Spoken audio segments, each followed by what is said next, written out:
यह कहानी आज की नहीं है, यह कहानी है उस सोच की जो अक्सर दुनिया हमारे प्यारे भारत के बारे में रखती है, लेकिन अंत में जीत किसकी होती है? संस्कार की, सत्य की और हमारी मिट्टी की। लंदन का एक विशाल हॉल, दुनिया भर के अमीर और ताकतवर लोग वहां जमा थे।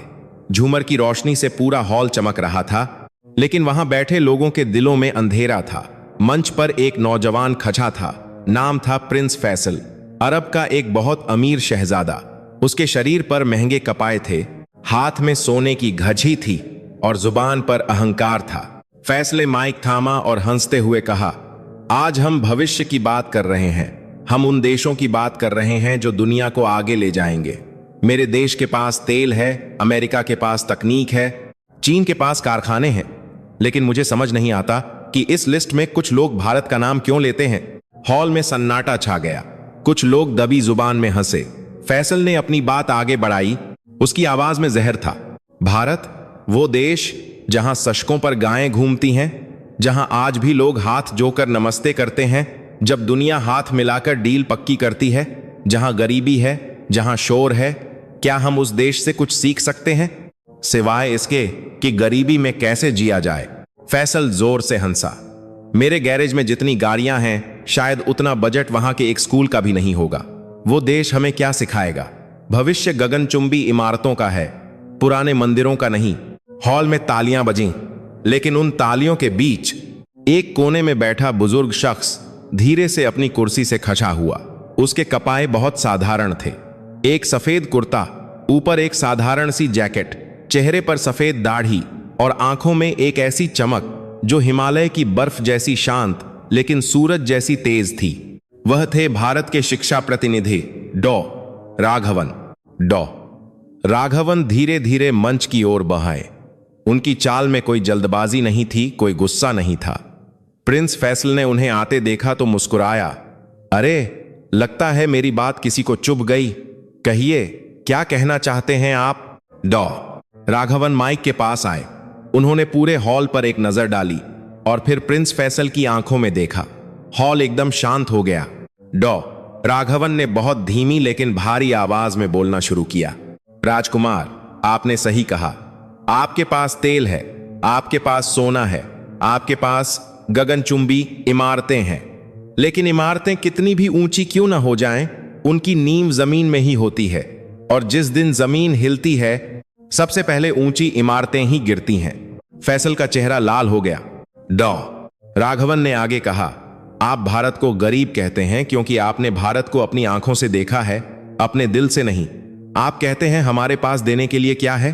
राजकुमार, जब पूरी दुनिया गुफाओं में रहती थी, तब भारत ने दुनिया को वेद दिए थे। जब दुनिया को गिनती नहीं आती थी, तब हमने शून्य दिया था। आज आप जिस तकनीक पर घमंड करते हैं, उस शून्य के बिना वो तकनीक कचरा है। हॉल में कानाफूसी शुरू हो गई। आप कहते हैं हम हाथ जोड़ते हैं। हाँ, हम हाथ जोड़ते हैं क्योंकि हम सामने वाले इंसान के अंदर भगवान को देखते हैं। इसे संस्कार कहते हैं, जो शायद बाजार में नहीं बिकते। आपने हमारी गरीबी देखी, लेकिन क्या आपने हमारा संतोष देखा? आपने हमारी टूटी सड़कें देखी, लेकिन क्या आपने उन सड़कों पर चलते हुए लाखों लोगों का भाईचारा देखा? प्रिंस फैसल ने चिक्कर कहा, बातें करना बहुत आसान है। हकीकत यह है कि आज का युवा आपके देश में नहीं रहना चाहता, हर कोई भागना चाहता है। डॉ राघवन मुस्कुराए। यही आपकी गलतफहमी है। भारत सो नहीं रहा है, भारत जाग चुका है। लेकिन मैं आपसे बहस नहीं करूंगा। मैं आपको एक निमंत्रण देता हूं। कैसा निमंत्रण? फैसल ने पूछा।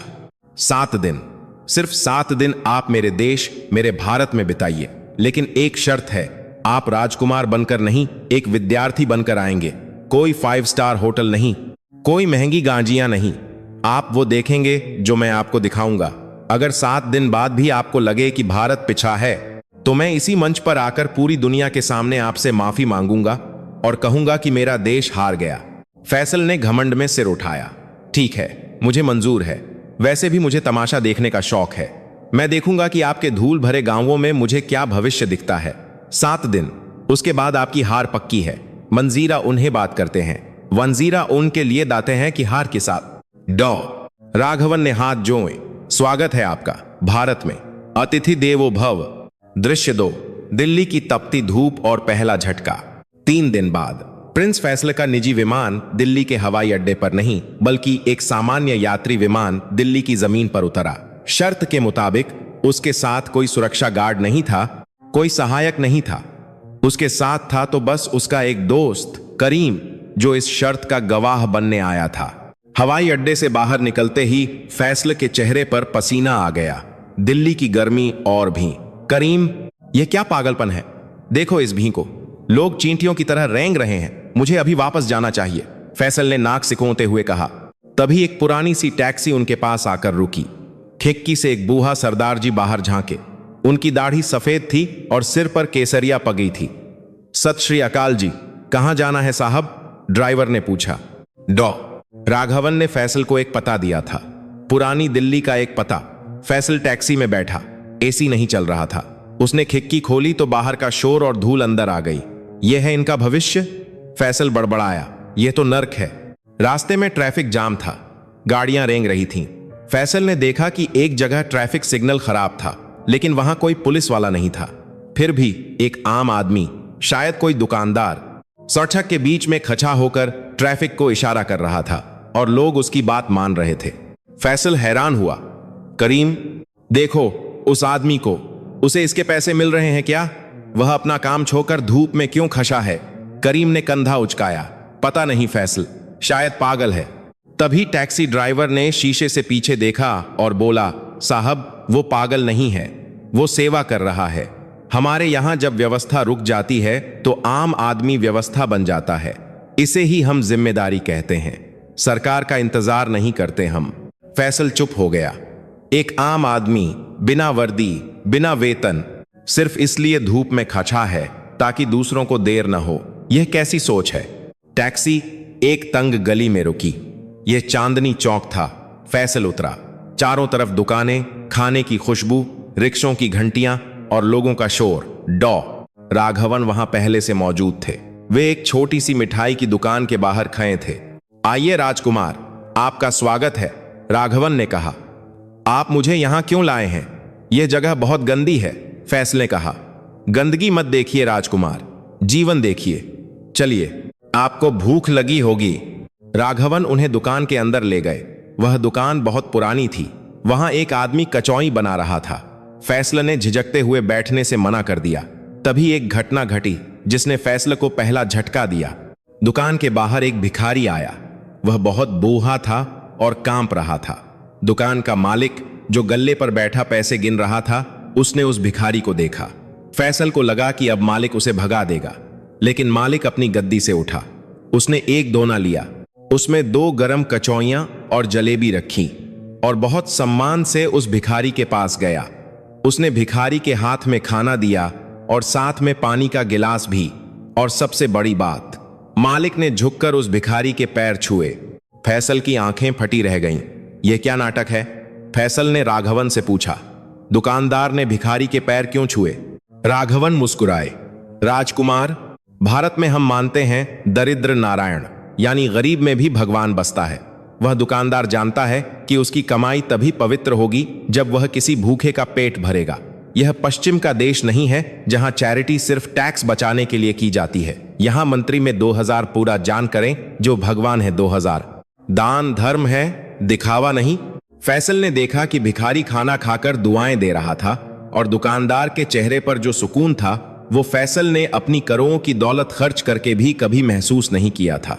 सुकून, फैसल ने मन में सोचा। पैसे तो इसके पास कम हैं, लेकिन यह मुझसे ज्यादा अमीर लग रहा है। दृश्य 3, बनारस का घाट और जीवन का सत्य। अगले दिन वे लोग ट्रेन से बनारस वाराणसी पहुंचे। फैसल ने कभी ट्रेन में सफर नहीं किया था, वह भी से परेशान था। लेकिन उसने देखा कि कैसे लोग अपनी सीट दूसरों के लिए छोड़ रहे थे। एक जवान लड़के ने अपनी सीट एक बुजुर्ग महिला को दे दी और खुद 4 घंटे खसा रहा। यह लड़का उसे जानता था? फैसल ने पूछा। नहीं, राघवन ने कहा। यही भारत है। यहां हर बुजुर्ग मां है, हर बुजुर्ग पिता है। रिश्ता खून का नहीं, मिट्टी का होता है। बनारस, दुनिया का सबसे पुराना शहर। शाम का समय था। गंगा आरती की तैयारी हो रही थी। हजारों लोग घाट पर जमा थे। घंटियों की आवाज वातावरण में गूंज रही थी। फैसल नाव पर बैठा था। उसने देखा कि एक तरफ आरती हो रही है, जीवन का उत्सव मनाया जा रहा है, और ठीक थोड़ी दूर मणिकर्णिका घाट पर चिताएं जल रही हैं। जीवन और मृत्यु दोनों एक साथ। फैसल का दिल जोर से धड़कने लगा। यह कैसी जगह है? यहां लोग मौत के बगल में बैठकर खुशी कैसे मना सकते हैं? राघवन ने दीपक जलाकर नदी में छोड़ा। राजकुमार, पश्चिम में लोग मौत से डरते हैं, वे उसे छुपाते हैं। भारत में हम मौत को गले लगाते हैं क्योंकि हम जानते हैं कि शरीर नश्वर है, आत्मा अमर है। यह घाट हमें सिखाता है कि तुम्हारा अहंकार, तुम्हारी दौलत, तुम्हारी सुंदरता सब यही राख हो जाएगी। साथ जाएगा तो बस तुम्हारे कर्म। फैसल ने उन जलती चिताओं को देखा। उसे अपना फेरारी का बेड़ा, अपना सोने का महल, सब अचानक बहुत छोटा लगने लगा। तो क्या मेरा कोई वजूद नहीं? फैसल बड़बड़ाया। तभी एक छोटा सा बच्चा, शायद 10 साल का, नाव के पास तैरता हुआ आया। उसके हाथ में फूल और दिए थे। साहब, दिया ले लो, गंगा मैया आपकी मन्नत पूरी करेंगी, बच्चे ने कहा। फैसल ने उसे भगाने के लिए हाथ हिलाया। नहीं चाहिए। बच्चे ने जिद नहीं की, लेकिन उसने मुस्कुराकर कहा, साहब, मन्नत नहीं मांगनी तो मत मांगो, लेकिन गुस्सा मत करो। काशी में गुस्सा नहीं करते, खुश रहो। बच्चा तैरकर दूसरी नाव की तरफ चला गया। फैसल सन्न रह गया। एक गरीब बच्चा जो शायद दिन भर में 100 रुपये भी नहीं कमाता, वह मुझे खुश रहने की सलाह दे रहा है। और उसकी मुस्कान, उसमें कोई छल नहीं था। डो राघवन, फैसल ने धीमी आवाज में कहा, इस बच्चे को किस बात की खुशी है? इसके पास तो कुछ नहीं है, इसके पास संतोष है। राजकुमार, इसे पता है कि आज का खाना मिल गया, कल की चिंता महादेव करेंगे। भारत का आदमी भविष्य की चिंता में आज का सुख बर्बाद नहीं करता। यही हमारी ताकत है, विश्वास। रात को जब वे एक साधारण धर्मशाला में रुके तो फैसल को नींद नहीं आई। वह करवटें बदलता रहा। उसके कानों में घाट की घंटियां और उस बच्चे की बात गूंज रही थीं। खुश रहो साहब। उसने अपने जीवन में सब कुछ खरीदा था, लेकिन खुशी कभी खरीद नहीं पाया था। आज उसने महसूस किया कि भारत की हवा में कुछ अलग है, कुछ ऐसा जो किताबों में नहीं लिखा होता। दृश्य 4, गांव की हाईटेक झोपड़ी। तीसरा दिन। अब वे शहर से दूर एक गांव में पहुंचे। फैसल को लगा कि अब उसे असली गरीबी देखने को मिलेगी। धूल भरी सड़कें, मिट्टी के घर, खेतों में काम करते किसान। अब देखिए राजकुमार, असली भारत, फैसल ने व्यंग्य किया। यहां तो बिजली भी नहीं होगी शायद। वे एक बरगद के पेड़ के नीचे पहुंचे। वहां एक स्कूल चल रहा था। बच्चे जमीन पर दरियां बिछाकर बैठे थे। फैसल हंसा। यही है आपका शिक्षा तंत्र, पेन के नीचे पचाई। 19वीं सदी में जी रहे हैं आप लोग। राघवन कुछ नहीं बोले। उन्होंने बस इशारा किया कि पास जाकर देखो। फैसल पास गया और चौंक गया। हर बच्चे के हाथ में एक सस्ता लेकिन चालू टैबलेट था, और वे किसी किताब से रट्टा नहीं लगा रहे थे। एक छोटी बच्ची खड़ी हुई। उसके बाल तेल से चप्पे हुए थे, कपड़े पुराने थे। मास्टर जी ने पूछा, बेटी, चंद्रयान चांद पर कैसे पहुंचा, समझाओ। उस बच्ची ने टैबलेट पर एक सिमुलेशन चलाया और फर्राटेदार हिंदी में समझाने लगी। गुरुजी, जब रॉकेट पृथ्वी की कक्षा से निकलता है तो उसे स्लिंग शॉट प्रभाव की जरूरत होती है। हमारे वैज्ञानिकों ने कम ईंधन में गुरुत्वाकर्षण का इस्तेमाल करके उसे चांद तक पहुंचाया। यह दुनिया का सबसे सस्ता मिशन था। फैसल की आंखें फटी की फटी रह गईं। एक गांव की बच्ची, जिसके पैरों में शायद चप्पल भी टूटी हुई है, वह रॉकेट साइंस की बात कर रही है, और वह भी इतनी आसानी से। यह रटा हुआ है, फैसल ने अविश्वास में कहा। मास्टर जी ने फैसल की बात सुन ली। उन्होंने बच्ची से कहा, बेटा, इन विदेशी मेहमान को बताओ कि अगर मंगल ग्रह पर जाना हो तो क्या बदल जाएगा। बच्ची ने एक पल सोचा और बोली, अंकल, मंगल दूर है तो हमें सूर्य के गुरुत्वाकर्षण का भी ध्यान रखना पड़ेगा, और संचार कम्युनिकेशन में 20 मिनट की देरी होगी तो रोवर को आत्मनिर्भर होना पड़ेगा। वह खुद फैसले लेगा। फैसल का मुंह खुला रह गया। यह कोडिंग जानती है? फैसल ने पूछा। राघवन ने गर्व से कहा, राजकुमार, यह नया भारत है। यहां प्रतिभा मोहल्लों की मोहताज नहीं है। हमने तकनीक को लोकतांत्रिक डेमोक्रेटाइज बना दिया है। अमेरिका में कोडिंग सीखने के लिए हजारों डॉलर लगते हैं। भारत में गांव का बच्चा 500 रुपये के इंटरनेट पैक से दुनिया के सबसे बत्ते वैज्ञानिकों से सीख रहा है। यह है डिजिटल इंडिया। शाम को जब वे गांव के बाजार में गए तो फैसले को प्यास लगी। उसने एक नारियल पानी वाले से नारियल लिया। फैसल ने अपनी जेब टटोली। उसके पास भारतीय नोट खत्म हो गए थे। उसके पास सिर्फ डॉलर थे या क्रेडिट कार्ड। करीम, मेरे पास छुट्टे नहीं हैं। फैसल घबराया। नारियल वाला, जो एक अनपाट सा दिखने वाला आदमी था, उसने अपने ठेले पर लगा एक क्यूआर कोड दिखाया। साहब, स्कैन कर दो। फोन तो होगा ना? फैसल हैरान। तुम्हारे पास यह मशीन है? मशीन नहीं साहब, मोबाइल है। आपके देश का पता नहीं, पर हमारे यहां सब्जी वाला भी ऑनलाइन पैसा लेता है। बैंक जाने की जरूरत नहीं। फैसल ने करीम से पेमेंट करवाया। उसने सोचा, जिस देश को मैं पिछड़ा समझता था, वहां का अनपाज आदमी भी डिजिटल क्रांति का हिस्सा है। मेरे देश में तो आज भी लोग कैश गिनते हैं। राघवन ने फैसल के कंधे पर हाथ रखा। राजकुमार, भारत बदल रहा है, लेकिन अपनी जजों को छोहे बिना हम पैर के नीचे बैठकर भी चांद तक जाने की विद्या सीखते हैं। यही हमारा संतुलन है। चौथा दिन, सुबह के 4 बज रहे थे। राघवन फैसल को लेकर दिल्ली के एक सरकारी अस्पताल IMS जैसा एक बड़ा संस्थान पहुंचे। फैसल ने नाक पर रुमाल रख लिया। राघवन जी, इतनी सुबह अस्पताल? क्या कोई बीमार है? और यहां इतनी भी क्यों है? हॉल में हजारों लोग जमीन पर चादर बिछाकर सो रहे थे। वे मरीज थे और उनके परिजन थे जो दूर दूर के गांवों से आए थे। फैसल ने कहा, यह अमानवीय है। लोग जमीन पर सो रहे हैं। मेरे देश में मरीजों के लिए 5 स्टार स्वीट होते हैं। राघवन उन्हें अंदर ले गए। वे एक जनरल वार्ड में पहुंचे। वहां एक डॉक्टर, जिसकी उम्र मुश्किल से 30 साल होगी, मरीजों की जांच कर रहा था। उसकी आंखें लाल थीं, चेहरे पर थकान थी, लेकिन आवाज में मिठास थी। फैसल ने देखा कि एक बहुत गरीब बूढ़ी औरत, जिसके कपड़े फटे हुए थे, वह उस डॉक्टर के हाथ जोड़ रही थी। बेटा, मेरे पास पैसा नहीं है, पर तू जुग जुग जिए, उस बूढ़ी मां ने कहा। डॉक्टर ने मुस्कुराकर उस मां का हाथ थाम लिया। अम्मा, पैसे की चिंता मत करो, सरकार ने दवा मुफ्त दी है, तुम बस ठीक हो जाओ, वही मेरी फीस है। फैसल उस डॉक्टर के पास गया। डॉक्टर, फैसल ने पूछा, तुम्हारी शिफ्ट कब खत्म होगी? डॉक्टर ने घड़ी नहीं देखी। उसने कहा, जब तक यह लाइन खत्म नहीं होती, लेकिन तुम्हें इसके लिए अलग से पैसा मिलता है। डॉक्टर हंसा। साहब, पैसा तो पेट भरने के लिए चाहिए। यह जो मैं कर रहा हूं, यह आत्मा भरने के लिए है। हम इसे ड्यूटी नहीं, सेवा कहते हैं।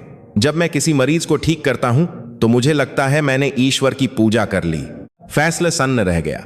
उसके देश में डॉक्टर सबसे अमीर लोग थे। वे मिनटों का हिसाब रखकर फीस लेते थे। और यहां यह नौजवान डॉक्टर अपनी नींद, अपना आराम त्याग कर एक गरीब बुढ़िया का इलाज कर रहा है और बदले में सिर्फ दुआ मांग रहा है। करीम, फैसल ने धीरे से कहा, हमारे पास दुनिया के सबसे महंगे अस्पताल हैं, लेकिन हमारे पास ऐसे डॉक्टर नहीं हैं। हमारे यहां इलाज व्यापार है, यहां इलाज धर्म है। बाहर निकलते वक्त फैसल ने देखा कि कुछ सिख नौजवान मरीजों के रिश्तेदारों को मुफ्त में दाल चावल बांट रहे थे। यह कौन है? सरकार के लोग? फैसल ने पूछा। नहीं, राघवन ने कहा, यह आम नागरिक हैं, गुरुद्वारे से आए हैं। इनका मानना है कि भूखे पेट भजन नहीं होता, इसलिए पहले पेट भरो, फिर भगवान को याद करो। फैसल ने उन लोगों को देखा जो बिना किसी पहचान के, बिना किसी स्वार्थ के अनजान लोगों को खाना खिला रहे थे। उसकी आंखों में नमी आ गई। उसने करीम से कहा, मैंने पूरी दुनिया घूमी है करीम, लेकिन ऐसी इंसानियत मैंने कहीं नहीं देखी। दृश्य 6, संयुक्त परिवार, असली दौलत, द जॉइंट फैमिली। शाम हो चुकी थी। राघवन ने कहा, राजकुमार, आज रात का खाना किसी होटल में नहीं होगा। आज हम मेरे एक मित्र के घर जाएंगे, एक आम मध्यम वर्गीय मिडिल क्लास भारतीय परिवार। फैसल थोड़ा हिचकिचाया। क्या उनके पास मेरे लिए जगह होगी? मेरा मतलब, मैं एक राजकुमार हूं। राघवन मुस्कुराए। भारत में मेहमान का पद राजा से भी बड़ा होता है। चलिए। वे एक छोटे से घर में पहुंचे। घर बहुत बड़ा नहीं था, लेकिन खुशियों से भरा था। दरवाजा खुलते ही शोर सुनाई दिया। बच्चों के दौड़ने की आवाज, रसोई से बर्तनों की खनक और टीवी पर समाचार की आवाज। घर के मुखिया श्रीमान शर्मा ने हाथ जोड़कर स्वागत किया। आइए आइए, हमारा सौभाग्य है कि आप पधारे। अंदर का नजारा फैसल के लिए किसी आश्चर्य से कम नहीं था। एक ही छत के नीचे दादा दादी, माता पिता, चाचा चाची और 4 बच्चे रह रहे थे। फैसल ने पूछा, आप सब एक साथ रहते हैं? क्या झगड़ा नहीं होता? दादी मां, जो कोने में बैठी माला जप रही थीं, उन्होंने हंसकर कहा, बेटा, बर्तन साथ रहेंगे तो खटकेंगे ही। लेकिन अलग होकर टूटने से अच्छा है साथ रहकर बजना। इसे परिवार कहते हैं। फैसल को सोफे पर बैठाया गया। घर की बहू पानी लेकर आई। बच्चे जो पहले शर्मा रहे थे अब फैसल के पास आकर उसकी घड़ी और कपड़े देखने लगे। फैसल को डर लगा कि कहीं वे कुछ खराब न कर दें, लेकिन एक छोटे बच्चे ने फैसल के पैर छुए। फैसल चौंक गया। उसने पैर पीछे खींच लिए। यह क्या कर रहा है? श्रीमान शर्मा ने कहा, यह आशीर्वाद ले रहा है। हमारे यहां हम बड़ों के चरणों में झुकना सीखते हैं, क्योंकि विद्या और विनम्रता झुकने से ही मिलती है। फैसल को याद आया कि उसने अपने पिता के पैर आखिरी बार कब छुए थे। कभी नहीं, वह तो हाथ मिलाता था। उसे अचानक बहुत अकेलापन महसूस हुआ। उसके पास 300 कमरे का महल था, लेकिन वहां सन्नाटा था। यहां 3 कमरे का मकान था, लेकिन यहां जीवन था। खाने का समय हुआ। डाइनिंग टेबल छोटी थी तो दरी बिछाकर जमीन पर खाना लगाया गया। फैसल को लगा कि वह जमीन पर कैसे बैठेगा, लेकिन उसने देखा कि घर का सबसे बुजुर्ग सदस्य दादाजी जमीन पर बैठ गए हैं। फैसल को भी बैठना पड़ा। थाली में दाल, पनीर, रोटी, रायता और घर का बना अचार था। फैसल ने खाना शुरू करने के लिए चम्मच ढूंढा। दादी मां ने देखा। उन्होंने प्यार से कहा, बेटा, भारत का स्वाद चम्मच से नहीं हाथ से आता है। अपनी उंगलियों को भोजन से जुड़ने दो। फैसल ने झिझकते हुए रोटी का टुकड़ा तोड़ा। जैसे ही उसने पहला निवाला खाया, मसाले और घी का स्वाद उसकी जुबान पर फैल गया। यह किसी 5 स्टार होटल का खाना नहीं था। इसमें मां का प्यार था। दादी मां उठी और फैसल की थाली में एक और रोटी रख दी। नहीं नहीं, मेरा पेट भर गया, फैसल ने कहा। अरे ऐसे कैसे भर गया? अभी तो शुरू किया है, थोड़ा और लो। दादी मां ने जबरदस्ती घी वाली रोटी रख दी। यह जबरदस्ती, यह अधिकार, यह अपनापन। फैसल की आंखों से एक आंसू टपक कर उसकी थाली में गिर गया। पूरा परिवार शांत हो गया।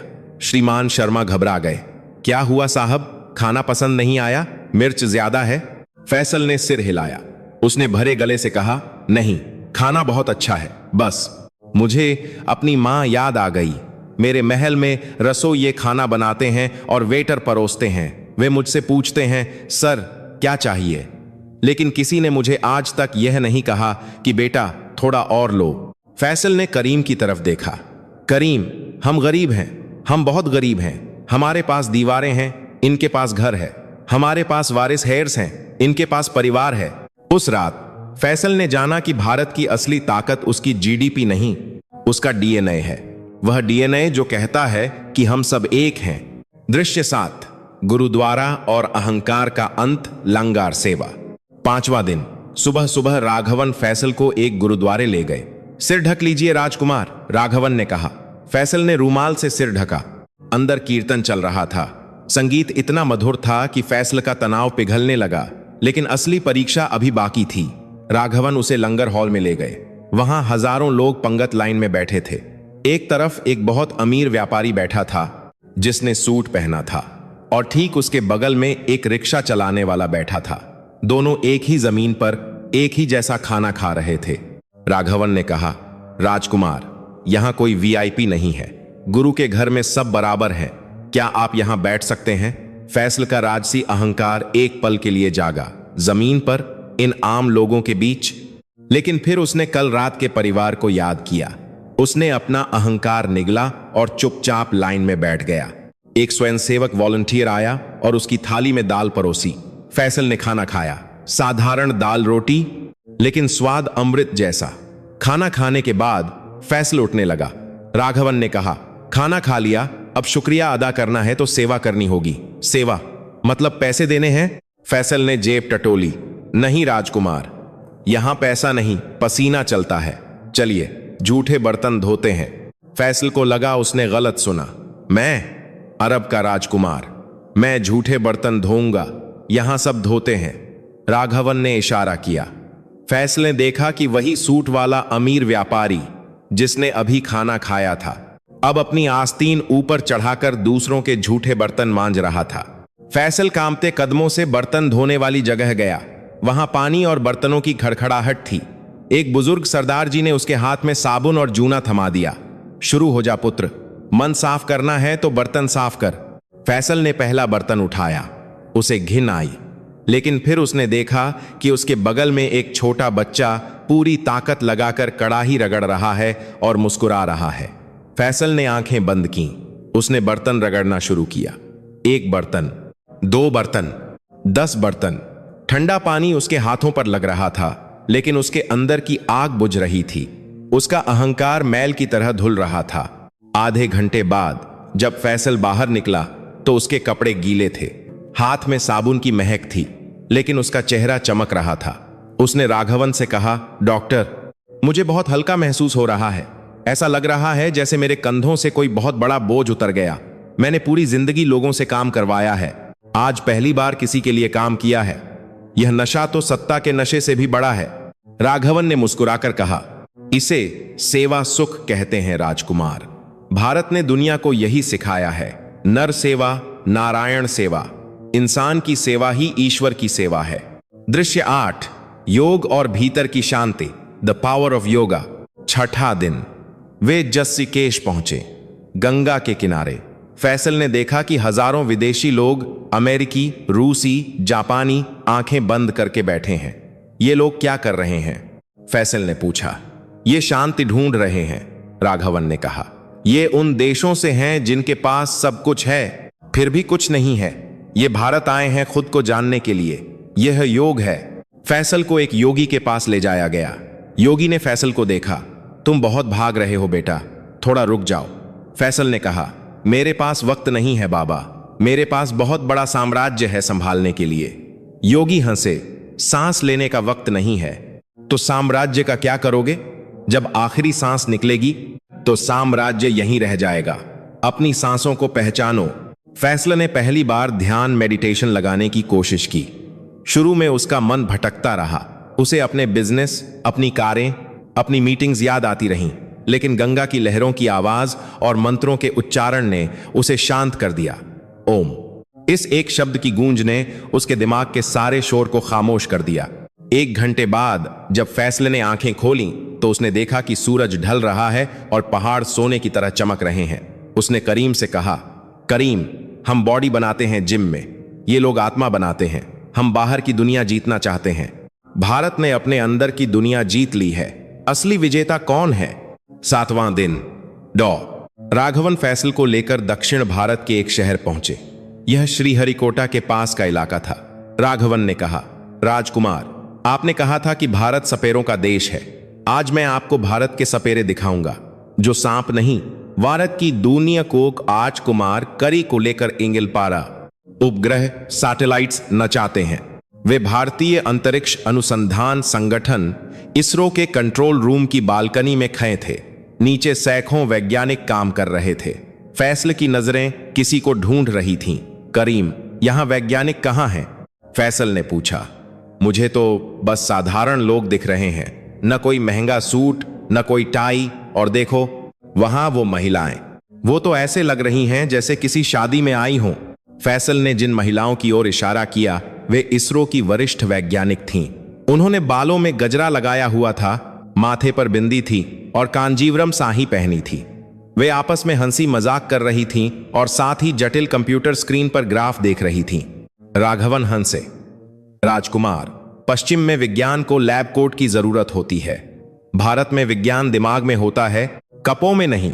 ये वो नारी शक्ति है जिसने मंगलयान को पहली ही कोशिश में मंगल ग्रह तक पहुंचा दिया था। तभी काउंटडाउन शुरू हुआ। 10, 9, 8। फैसल ने देखा कि माहौल बदल गया। वे हंसती हुई महिलाएं एकदम गंभीर हो गईं। उनकी उंगलियां कीबोर्ड पर बिजली की तरह चलने लगीं। 0, लिफ्ट ऑफ। धड़ धड़ धड़ धड़ धड़ जमीन हिलने लगी। आसमान में आग की लकीर खींचते हुए एक विशाल रॉकेट बाहुबली GSLV ऊपर उठा। फैसल ने अपनी जिंदगी में कई आतिशबाजियां देखी थीं, लेकिन ऐसा नजारा कभी नहीं देखा। यह आग तबाही की नहीं, तरक्की की थी। जब रॉकेट सफल हुआ तो कंट्रोल रूम में तालियां बजीं। वैज्ञानिक एक दूसरे के गले मिले। फैसल ने देखा कि प्रोजेक्ट डायरेक्टर, जो एक बहुत बने वैज्ञानिक थे, उन्होंने सबसे पहले अपनी जेब से भगवान वेंकटेश्वर की तस्वीर निकाली और माथे से लगाई। फैसल हैरान था। राघवन जी, यह वैज्ञानिक है ना? फिर यह भगवान की फोटो क्यों चूम रहा है? विज्ञान तो भगवान को नहीं मानता। राघवन ने गंभीरता से कहा, यही भारत है राजकुमार। यहां विज्ञान और विश्वास, फेथ में झगड़ा नहीं है। हम जानते हैं कि रॉकेट न्यूटन के नियम से ऊदता है, लेकिन उसे उड़ाने वाली बुद्धि उस परमात्मा की देन है। हम काम पूरा करते हैं और फल ईश्वर के चरणों में रख देते हैं। इसीलिए हमारे वैज्ञानिक कभी अहंकार नहीं करते। राघवन ने आगे कहा, और सुनिए राजकुमार, जिस रॉकेट को आपने अभी उड़ते देखा, उसका बजट हॉलीवुड की एक फिल्म ग्रेविटी से भी कम है। हम साइकिल पर रॉकेट के पुर्जे ढोकर यहां तक पहुंचे हैं। हमने दुनिया को सिखाया है कि जुगाज का मतलब कामचोरी नहीं, बल्कि कम संसाधनों में बेहतरीन परिणाम, फ्रूगल इनोवेशन देना है। फैसले उस ऊते हुए धुएं को देखा। उसे याद आया कि कैसे उसने अपने देश में अरबों डॉलर खर्च करके भी विदेशी वैज्ञानिकों को बुलाया था, और यहाँ के लोग अपनी साड़ी और चप्पल में दुनिया हिला रहे थे। सस्ता, लेकिन सबसे अच्छा। फैसल बड़बड़ाया, असली स्मार्टनेस तो यह है। दृश्य 10, सीमा पर प्रहरी, त्याग की परिभाषा, द बॉर्डर, त्याग। 8वां दिन। राघवन फैसल को लेकर उत्तर भारत की ओर वे लद्दाख की बर्फीली चोटियों के पास एक बेस कैंप में पहुंचे। हवा इतनी पतली थी कि फैसल को सांस लेने में दिक्कत हो रही थी। ठंड ऐसी थी कि हड्डियां कांप जाएं। हम यहां क्यों आए हैं? मैं मर जाऊंगा, फैसल ने जैकेट को कसते हुए कहा। राघवन उसे एक बंकर के पास ले गए। वहां भारतीय सेना का एक जवान तैनात था। जवान का चेहरा तांबे जैसा सख्त था, मूंछें तनी हुई थीं और आंखों में अंगारे थे। नाम था सूबेदार सिंह। फैसल ने देखा कि जवान के पास हीटिंग के लिए बहुत साधारण इंतजाम था। तुम यहां कैसे जिंदा हो? फैसल ने जवान से पूछा। तापमान 0 से 30 डिग्री नीचे है, सूबेदार सिंह ने मुस्कुराकर कहा। जनाब, ठंड तो शरीर को लगती है, हमारे अंदर देश प्रेम की जो आग है वो हमें जमने नहीं देती। फैसल को लगा यह सिर्फ फिल्मी डायलॉग है। उसने पूछा, तुम्हें सरकार कितना पैसा देती है? क्या यह काफी है अपनी जान जोखिम में डालने के लिए? सूबेदार सिंह हंसा। उसकी हंसी गूंज उठी। पैसे के लिए तो लोग नौकरी करते हैं साहब, हम तो इश्क करते हैं। इश्क किससे? सूबेदार ने पीछे मुड़कर भारत के नक्शे की ओर इशारा किया। अपनी भारत माता से, तिरंगे से। साहब, हम पैसों के लिए नहीं लड़ते, हम इसलिए लड़ते हैं ताकि आप जैसे मेहमान और मेरे देश के बच्चे चैन की नींद सो सकें। फैसल ने पूछा, क्या तुम्हें डर नहीं लगता? मौत कभी भी आ सकती है। सूबेदार ने अपनी राइफल सीधी की। मौत? हम राजपूत हैं साहब, या हम फौजी हैं। मौत को तो हम तकिया बनाकर सोते हैं। जिस दिन तिरंगे में लिपटकर घर जाऊंगा, वो मेरी जिंदगी का सबसे बड़ा उत्सव होगा। तभी वहां एक और सिपाही आया। उसके हाथ में एक पत्र था। वह थोड़ा उदास लग रहा था। सूबेदार ने पूछा, क्या हुआ रमेश? रमेश ने कहा, सर, घर से चिट्ठी आई है। मां बहुत बीमार है और बेटी पूछ रही है कि पापा दिवाली पर आएंगे या नहीं। फैसल को लगा कि अब यह सिपाही छुट्टी मांगेगा, रोएगा, लेकिन सूबेदार ने उसके कंधे पर हाथ रखा। रमेश, मां का ख्याल रखना जरूरी है, लेकिन याद है हमने कसम क्या खाई थी? सेवा परमो धर्मः। अभी देश को तुम्हारी जरूरत है, बॉर्डर पर हलचल है। रमेश ने आंसू पोंछे और तनकर खड़ा हो गया। जी सर, पहले देश फिर परिवार। मैं मां को खत लिख दूंगा कि अगली बार आऊंगा तो जीत का तोहफा लेकर आऊंगा। फैसल सुन्न रह गया। उसने करीम से अरबी में कहा, करीम, हमारे पास भाजे के सैनिक मर्सनरीज हैं जो पैसे के लिए लड़ते हैं। जिस दिन पैसा बंद, उनकी बंदूक नीचे। लेकिन ये लोग, ये पागल हैं, और ऐसे पागलों को दुनिया की कोई ताकत नहीं हरा सकती। इनका हथियार बंदूक नहीं, इनका जिगर है। वापस जाते समय फैसले ने देखा कि सड़क पर एक छोटा सा मंदिर था, बाबा हरभजन सिंह का। राघवन ने बताया कि कैसे मरने के बाद भी एक सैनिक की आत्मा देश की रक्षा कर रही है। फैसले ने सिर झुका लिया। जिस देश की मिट्टी में इतना त्याग हो, उसे कोई नहीं मिटा सकता। दृश्य 11, बाजार की ईमानदारी और रिक्शे वाला, हॉनेस्टी ऑफ कॉमन मैन। 9वां दिन। वापस दिल्ली। फैसला भारत को थोड़ा समझने लगा था, लेकिन अभी एक परीक्षा बाकी थी।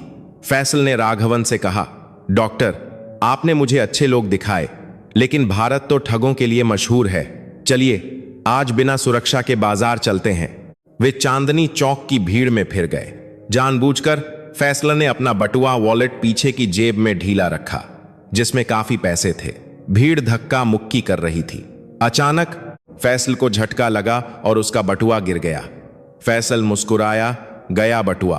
देखा करीम, यही है असलियत। भीड़ ने मुझे लूट लिया। वह आगे बढ़ा, यह साबित करने की खुशी में कि वह सही था।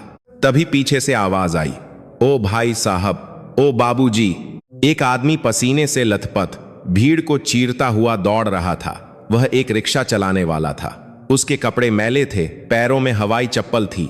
वह फैसल के पास पहुंचा और हांफते हुए बटुआ आगे बढ़ा दिया। बाबूजी, आपका बटुआ गिर गया था, संभाल कर रखिए, बहुत मेहनत की कमाई लगती है।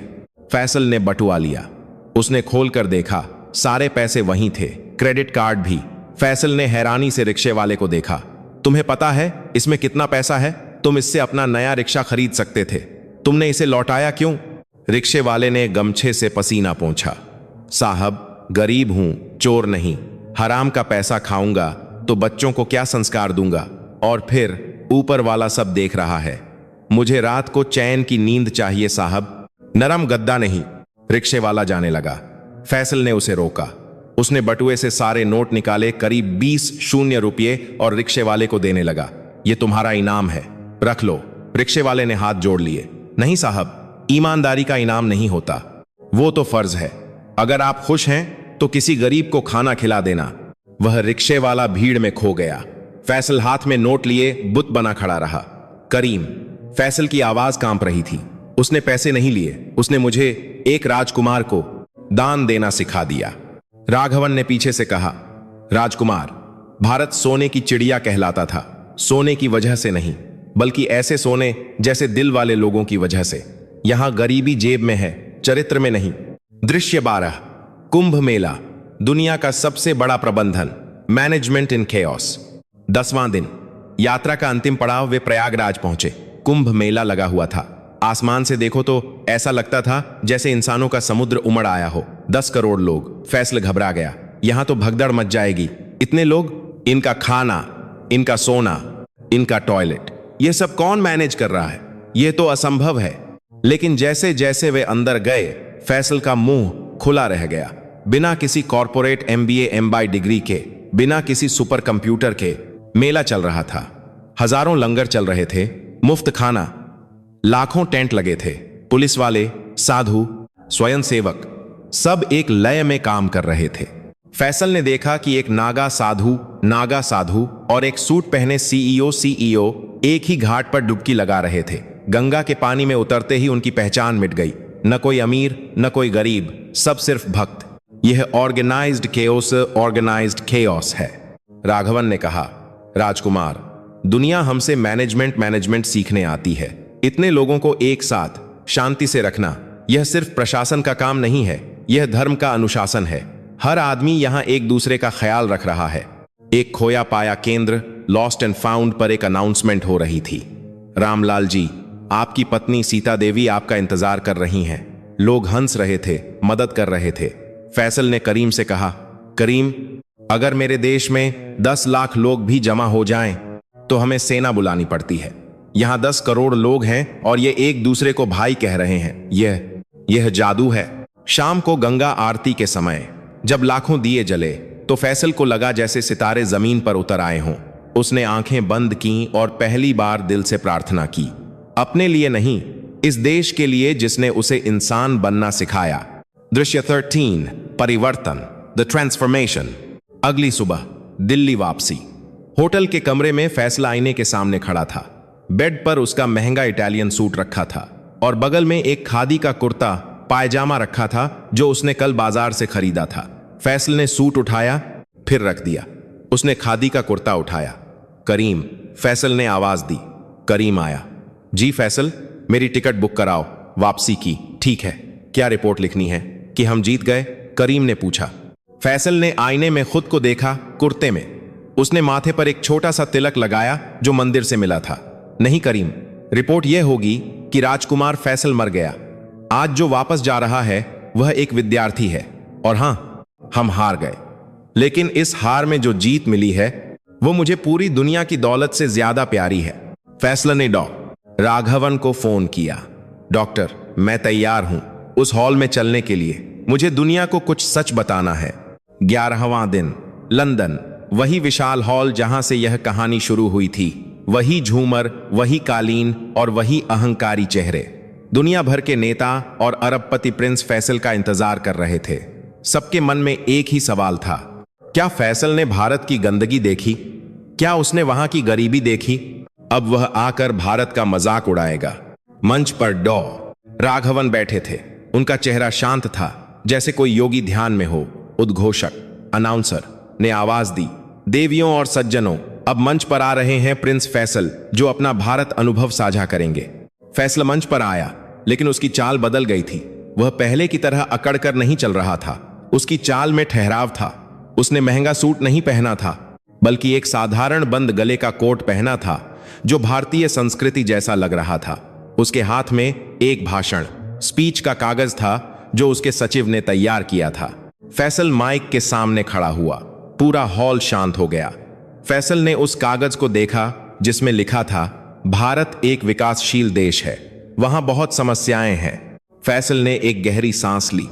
उसने उस कागज को सबके सामने फाड़ दिया। हॉल में सन्नाटा छा गया। लोग हैरान रह गए। सन्नाटा छा गया। फैसल ने माइक थामा और अपनी आंखें बंद कीं।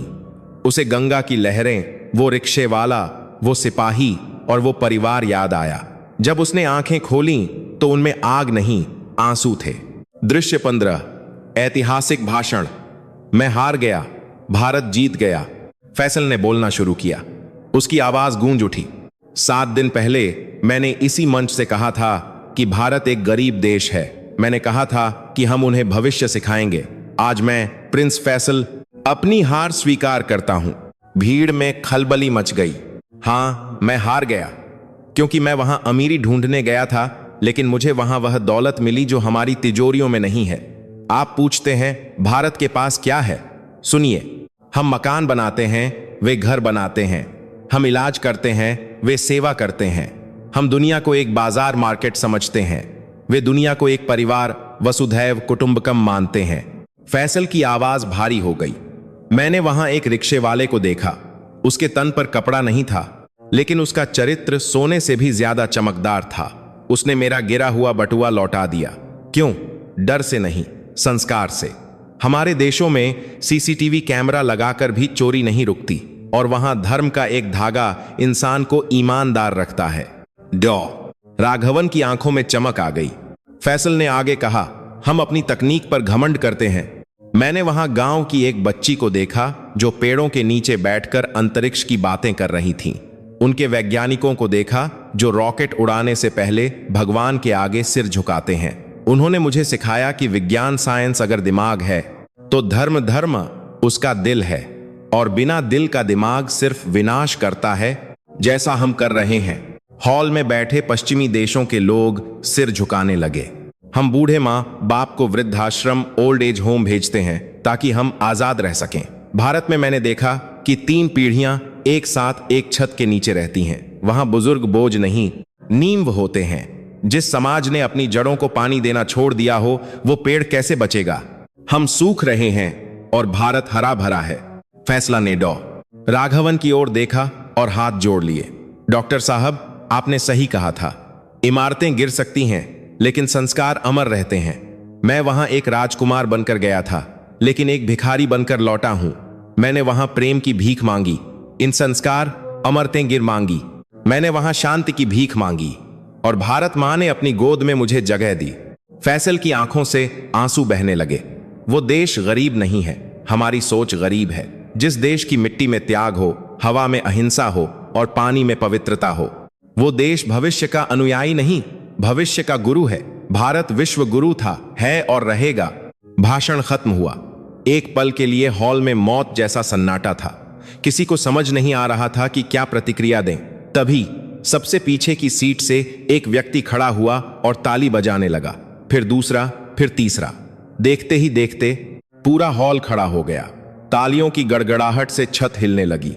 यह तालियां फैसले के लिए नहीं, उस महान संस्कृति के लिए थीं जिसका वर्णन उसने किया था। डॉ राघवन अपनी सीट से उठे। उनकी आंखों में आंसू थे। वे फैसल के पास आए।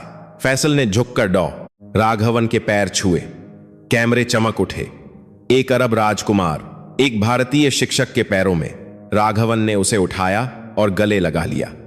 आज तुम असली राजकुमार बने हो बेटा, क्योंकि आज तुमने अहंकार को जीत लिया है। फैसल ने माइक पर आखिरी बात कही। दुनिया वालों, अगर तुम्हें जीने का तरीका सीखना है तो पश्चिम की ओर मत देखो, पूरब की ओर देखो, वहां सूरज उगता है, वहां भारत है। 1 महीने बाद दृश्य बदलता है। रियाद का आलीशान महल। फैसल डाइनिंग टेबल पर नहीं बैठा था, वह जमीन पर दरी बिछाकर बैठा था। उसके साथ उसके बच्चे भी जमीन पर बैठे थे। उसकी पत्नी हैरान थी। यह आप क्या कर रहे हैं? फैसल ने मुस्कुराकर कहा, बच्चों, आज हम हाथ से खाना खाएंगे और खाना शुरू करने से पहले हम उस ईश्वर का धन्यवाद करेंगे जिसने हमें यह अन्न दिया। उसने एक रोटी का टुकड़ा तोड़ा, ठीक वैसे ही जैसे उस भारतीय दादी मां ने तोड़ा था। यह सिर्फ खाना नहीं है, फैसल ने कहा, यह प्रसाद है। महल के बाहर फैसल ने अपनी लग्जरी कारों का काफिला कम कर दिया था। उसने एक नया स्कूल खोला था जिसका नाम रखा था जन एक देशाला तक्षशिला विद्यालय। बोर्ड पर लिखा था, यहां सिर्फ शिक्षा नहीं, संस्कार मिलते हैं। स्क्रीन पर भारत के सुंदर दृश्य दिखाई देते हैं। हिमालय की चोटियां, बनारस की आरती, खेतों में लहराती फसलें, इसरो का रॉकेट और तिरंगा फहराते जवान। मैंने पूरी दुनिया देखी है। मैंने रोम देखा, पेरिस देखा, न्यूयॉर्क देखा, लेकिन जो शांति मुझे गंगा के किनारे मिली वह कहीं नहीं मिली। लोग कहते हैं भारत बदल रहा है। मैं कहता हूं भारत दुनिया को बदल रहा है, अपनी शांति से, अपने योग से, अपने आयुर्वेद से और अपने प्रेम से। यह भूमि साधारण नहीं है, यह पुण्य भूमि है, यह भारत है। प्रणाम भारत माता।